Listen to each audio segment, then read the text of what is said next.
В Башкортостане увеличили выплаты для поступающих на военную службу по контракту. Об этом поговорим сегодня в программе «Интервью». Здравствуйте. Я представляю гостя в студии Сергей Роденко, начальник пункта отбора на военную службу по контракту Республики Башкортостан. Сергей Александрович, здравствуйте. Здравствуйте, Роза. Здравствуйте, уважаемые телезрители. Сергей Александрович, сегодня мы говорим о том, что в Башкортостане увеличены выплаты для тех, кто поступает на военную службу по контракту. Давайте вот конкретно озвучим, какие это цифры. Да, действительно, с 1 января в Республике Башкортостан существенно увеличены выплаты для граждан, поступающих на военную службу по контракту. Выплата региональная стимулирующая при заключении контракта составляет на сегодняшний день 1,6 миллиона рублей. Федеральная выплата гражданам, заключившим контракт на срок от 1 года и более по указу президента, она сохраняется в размере 400 тысяч рублей. Также муниципальное образование Республики Башкортостан устанавливает свои отдельные выплаты для своих жителей, которые заключают контракт. То есть на сегодняшний день можно говорить, что максимальная выплата для гражданина, заключающего контракт в Республике Башкортостан, составляет 2,5 миллиона рублей. Еще есть выплаты от муниципалитетов. Мы, может быть, с вами показательно об этом говорили, но, тем не менее, каждое муниципальное образование у нас в Башкортостане практически, да, тоже устанавливает свою сумму выплат. Вот как эти суммы варьируются? Максимальная сумма выплаты у нас, конечно же, это городской округ, город Уфа. Она составляет 700 тысяч рублей. Но, кроме того, отдельные муниципальные районы также устанавливают свои выплаты, которые равны до 500 тысяч рублей. Сергей Александрович, в итоге какую сумму за год может получить военнослужащий? Ну, не просто, конечно, посчитать, но в среднем денежное довольствие на сегодняшний день также составляет минимальный размер денежного довольствия 210 тысяч рублей. Но это надо понимать, что это воинское звание рядовой, первый тарифный разряд, то есть начальная воинская должность, без процентной надбавки по выслуге лет, без денежного вознаграждения за эффективность ведения, выполнения задач специальной военной операции. То есть, если вот эти сухие цифры брать, как минимальное денежное довольствие, значит, соответственно, 210 тысяч мы умножаем на 12 месяцев и прибавляем к этому региональную стимулирующую выплату в размере 1,6 миллиона рублей и, соответственно, выплату федеральную 400 тысяч рублей. Сергей Александрович, вот были новогодние праздники, сейчас начались будни. Были ли желающие подписать контракт на военную службу? Вообще, в целом, как идет этот процесс?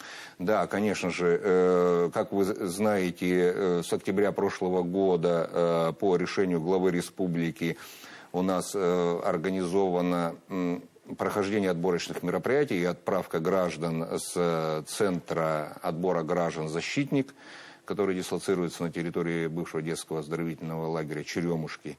И этот центр «Защитник» со 2 января начал полноценную свою работу. И начиная со 2 января мы принимаем граждан, желающих заключить контракт, и, соответственно, отправляем к месту прохождения службы. Что нужно для того, чтобы подписать контракт? Ну, прежде всего, конечно же, нужно желание заключить контракт, ну и, соответственно, минимальный перечень документов, это паспорт, военный билет, СНИЛС, ИНН, документы об образовании и документы о семейном положении. Банковскими картами все граждане, поступающие на военную службу по контракту, обеспечиваются у нас непосредственно в центре «Защитник». Там работают представители 3 банков, и по желанию гражданина он может быть обеспечен любой зарплатной картой любого банка. При этом, кроме карты, которая будет находиться непосредственно у будущего военнослужащего, он может оформить и дополнительно карту, привязанную к этому же счету для членов своей семьи. Все военнослужащие проходят, я так понимаю, медкомиссию. Каким образом это осуществляется? Нужно ли у себя, например, в районе это пройти, да, в городе? Или можно это сделать децентрализованно?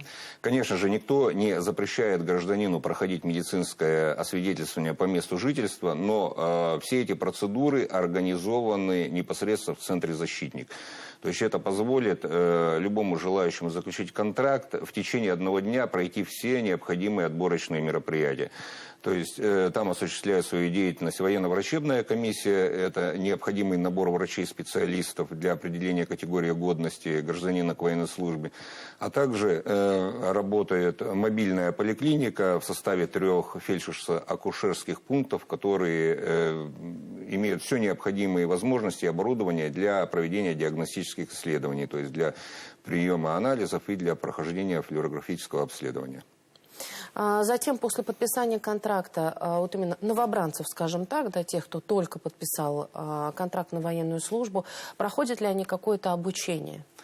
Начальником Генерального штаба принято решение по комплектованию группировок войск через полки резерва. Соответственно, мы направляем граждан для комплектования этих полков, где они проходят подготовку от 3 недель до 1 месяца и в дальнейшем уже направляются для прохождения военной службы непосредственно в воинские части, принимающие участие в специальной военной операции. Если есть желание отправиться в какой-то, например, определенный вид войск, да, или, может быть, в какой-то именной полк, вот есть ли такой выбор у военнослужащих? Начнем с того, что военная служба по контракту – это добровольный выбор гражданина. Мы предлагаем желающим заключить контракт, заключение контракта в резервном полку Центрального военного округа, то есть с возможностью в дальнейшем проходить службу в любой воинской части Центрального военного округа. Кроме того, есть возможность поступить на военную службу по контракту в части воздушно-десантных войск, опять же через резервное подразделение этого вида вооруженных сил. И комплектуем мы части морской пехоты. Если, например, есть какие-то пожелания служить со своими друзьями, условно, да, ты знаешь, что вот у тебя заранее ушел там кто-нибудь из близких, возможно, и тебе хочется с ними быть в одном подразделении. Такое возможно? Такие случаи есть, и это не редкость. Конечно же, мы исходим в первую очередь из пожеланий самого гражданина и рассматриваем для прохождения службы его в том числе и по вот этим критериям, если он желает проходить службу в какой-то конкретной воинской части. Ну и ни для кого не секрет, что сейчас одним из самых востребованных видов подразделения, это еще и операторы беспилотных летательных аппаратов. Вот, продолжается ли набор именно в эту категорию? Да, продолжается, причем это специалисты, которые при заключении контракта будут направляться, будущие специалисты, которые будут направляться в учебные части Вооруженных сил Российской Федерации с дальнейшим обучением, причем обучение будет проходить на конкретный вид, тип беспилотного летательного аппарата. И, соответственно, после окончания этого обучения военнослужащие направляются уже непосредственно в воинские части на должности операторов БПЛА, в состав вот этих групп, которые занимаются непосредственно выполнением боевых задач с помощью беспилотных летательных аппаратов. Требуется ли какое-либо образование, может быть, специфическое при поступлении на военную службу по контракту? Образование играет, конечно же, роль для выбора воинской должности. Прежде всего, в дальнейшем в кадровом росте образование будет играть немаловажную роль. То есть для первоначальных воинских должностей какого-то образования или соответствующей подготовки не требуется.